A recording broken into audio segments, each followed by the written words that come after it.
Alrighty, our next adventure is boating on the new boat in the Chama River. But before we get there, let's drop by the ski resort. Yeah, I had to drive right by it anyway, so why not get a little bit more of that 7-Eleven Slurpee conditions, get a few runs in.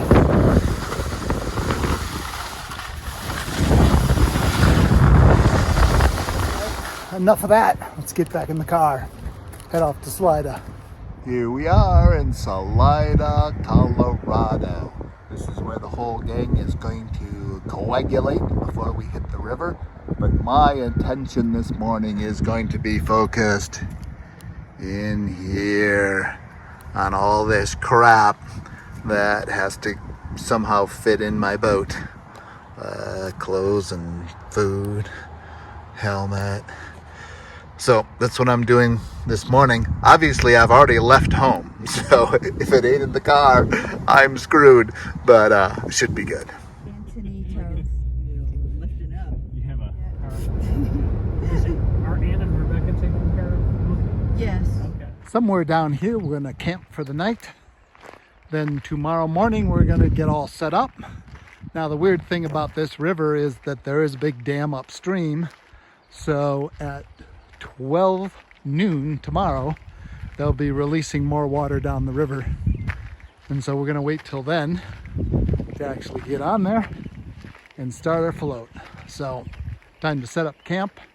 We'll check back in the morning.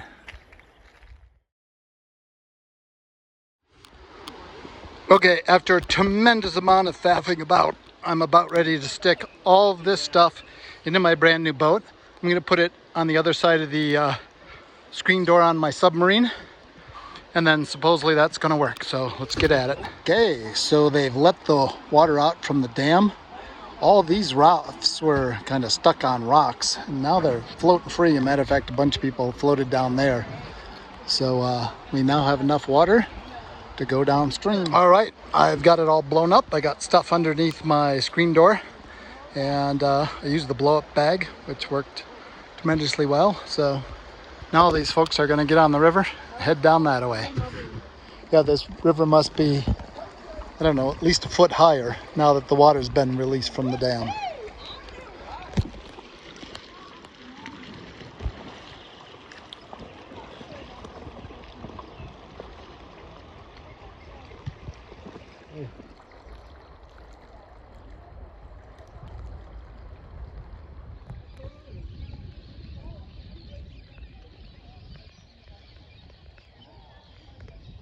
Immediately saw you put the oars under your legs.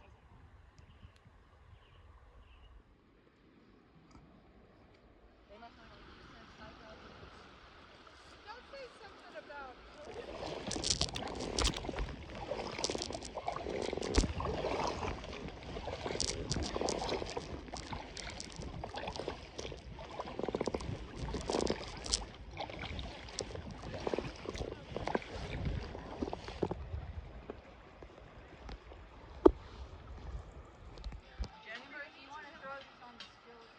the back. Actually, the back seat of that truck is also very comfortable.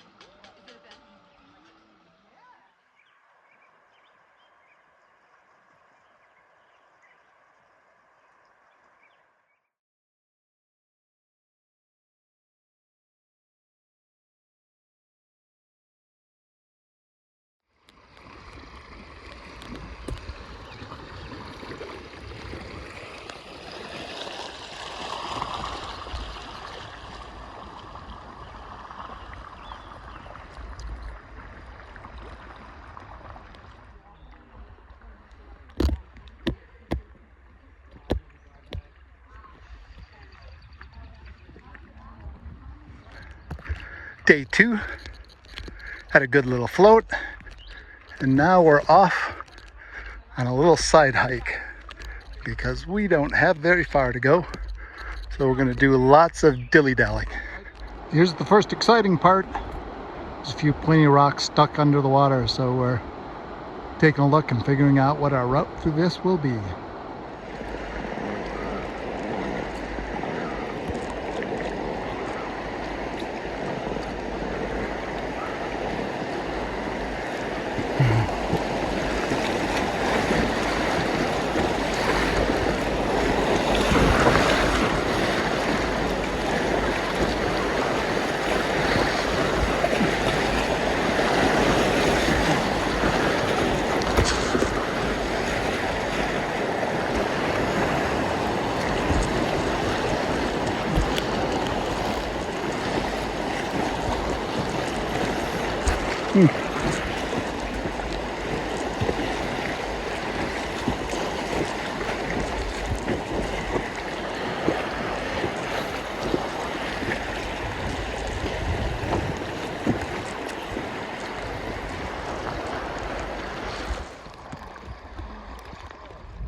Okay, here we are at the Tiger Wall.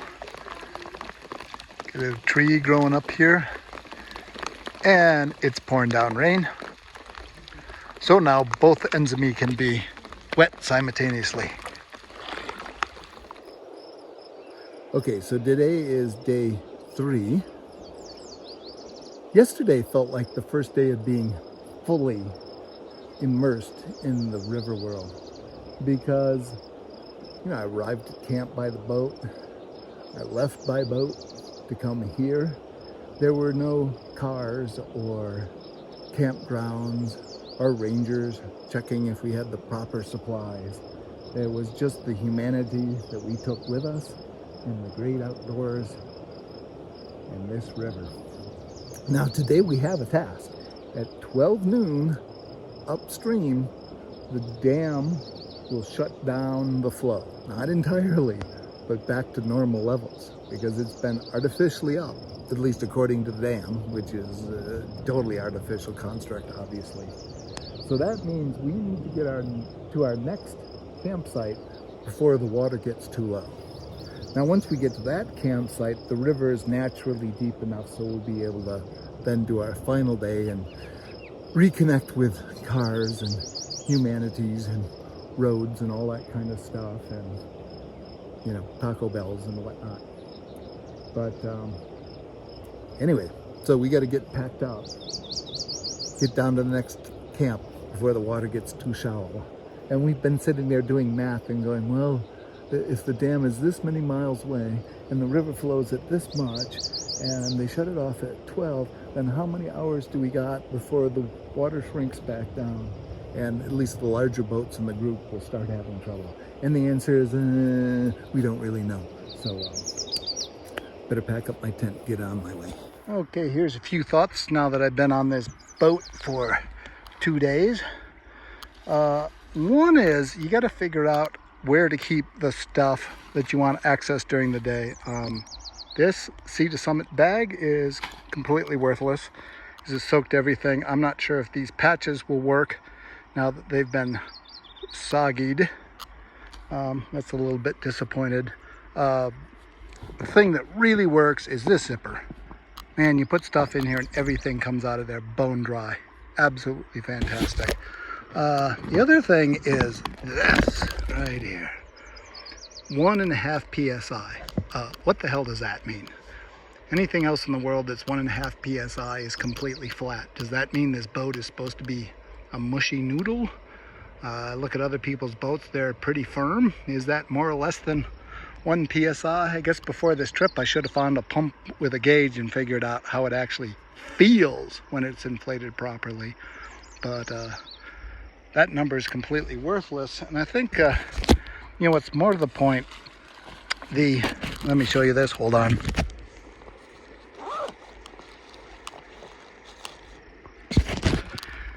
You know, they give you a big inflating bag, which is right here to fill it up. That works great. Fill it up really quick because the thing's so large volume, and then you finish off with this little breather tube. I do not have the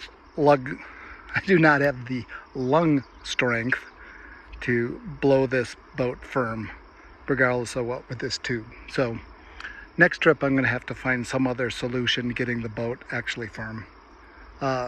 Besides that, like I said, my favorite thing, man, this zipper works great. You put all your stuff there, everything's boned up, dry. It's fantastic. Okay, day 3 on the river. We got big clouds and a threat of rain coming up. Soon somewhere up here along this big white wall, there's some rapids.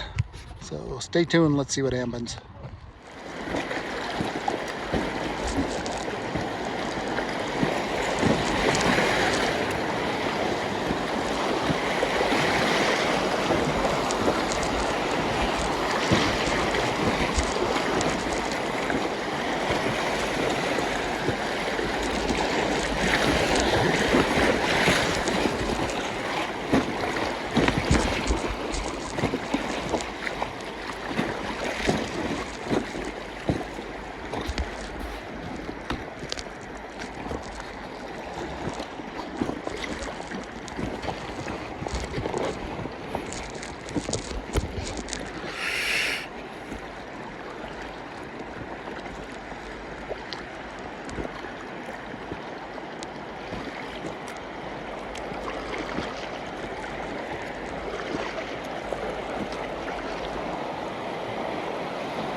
Well, the advice was miss the rocks, and you probably missed at least half of them.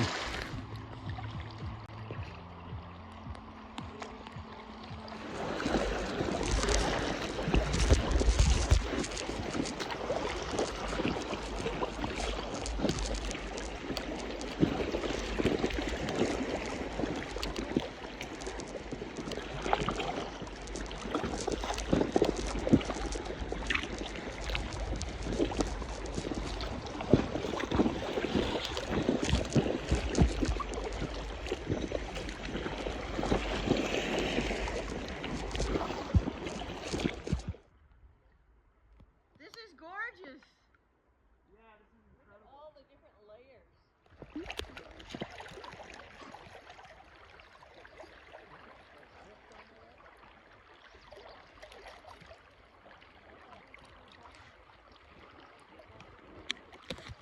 Okay, first rest stop and also our first hike, the supposed Slot Canyon.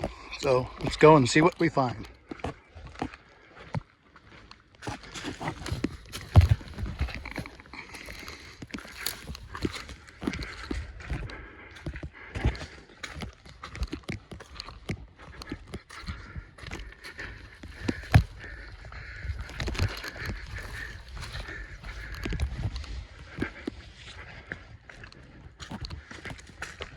All right, we got owl pellet. You got the fur and the little bones are all that they can't digest. That's kind of the end of the hike. Just around the bend here, there's a steep part where you got to start pulling like 5-6 maneuvers, and so we're turning back, gonna get back on the river and start floating some more. So it turns out the real trail is from the campground that's closed up the Slot Canyon. So we wandered all over the place before we found that. And now the trail took us back to the closed campground, which is not where our boats are. Hence the boondoggle and the bushwhacking. And yes, ladies and gentlemen, there's the big pile of boats. It appears that I can still see mine, so I won't have to swim the rest of the way, which is good. Well, I've taken the left-hand side of the bend. This is not the side of the river over here. This is not the side of the river, it's an island. So I've got the place to myself. Big cliffs in the distance. Let's see where this goes.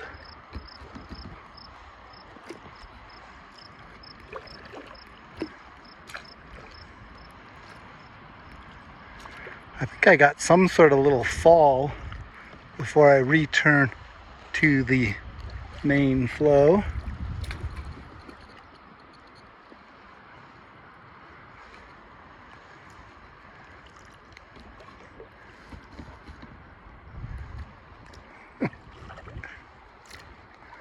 It's weird because I do a lot of things by myself, and it's fun to go with the big gang. It's interesting after a few days of hanging out with a lot of people just to have this nice little bit by myself coming down here.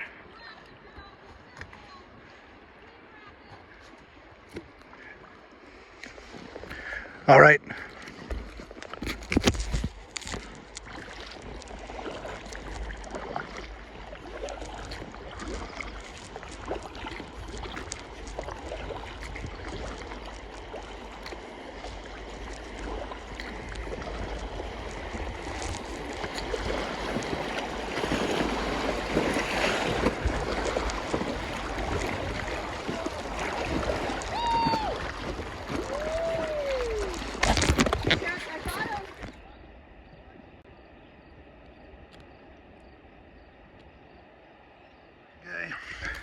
Setting up the last camp of the last night. There'll be a short paddle tomorrow morning before we get in our cars. I'll be driving back to Salida. And then who knows, maybe the day after that, we'll wrap up this trip with another ski day. Okay, Last morning of the trip. And it's raining. I always kind of hate packing up wet gear, but you know, it was in the forecast for days now. And it actually doesn't appear to be raining that much. The tent usually suckers you into believing that it's worse than it is because it has such a big surface area. So widely scattered drops can seem like quite a bit. Do have a reflection here. This is my North Face tent, and this zipper is giving up the ghost. I get somewhere in here. Oh yeah, and it stops working. And if you're crying out, oh, do the squish on the slider. I've already done the squish on the slider. And actually the second slider that should come up this way, I did the squish and it just broke. So I'm hanging on by a thread. I think I might be buying a new tent, although I've tried putting new sliders on. Usually when you get to the point where the zippers stop working, the tent is used up and done. I'm thinking I probably got 15 years out of this thing, something like that. Who knows? Anyway, obviously what I'm gonna do is I'm gonna pack up everything inside the tent, all this crap, as well as I can. And the last thing will be the soggy tent itself.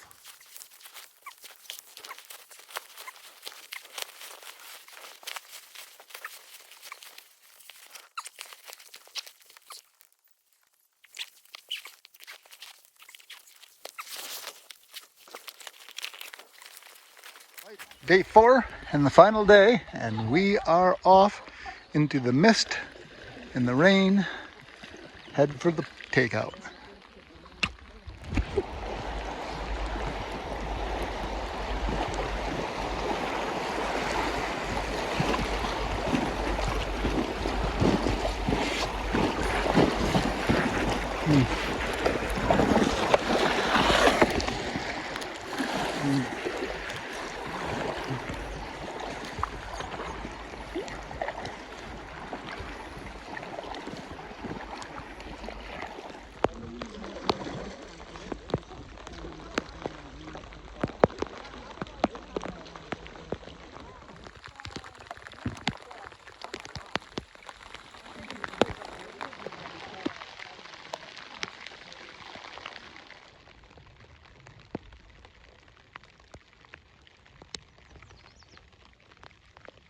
All right, looks like the trip is just about over. Got a little bit of final flat water to paddle through, a little bit of rain to shake off, and then it's on to the boat launch and start unloading all our junk. It's been quite a trip. I guess the Chama River permit is really hard to get, so kind of a special occasion.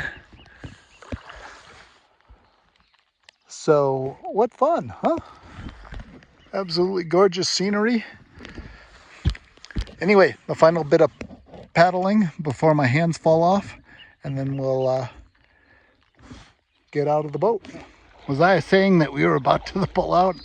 No, we're not. And the river is getting really shallow here. So everybody's running rocks up their asses and getting stuck and having to come out and pull their boats over the shallows. So I better start paddling and pay attention. Well, here's our boat ramp. It's not very rampish at all. So not sure how we're gonna carry these great big humongous boats over this cliff.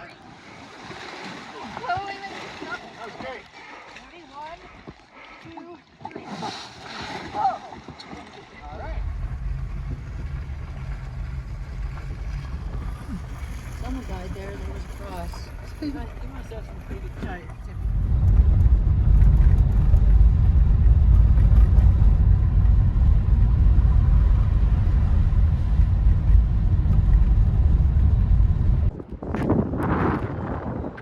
Uh, um,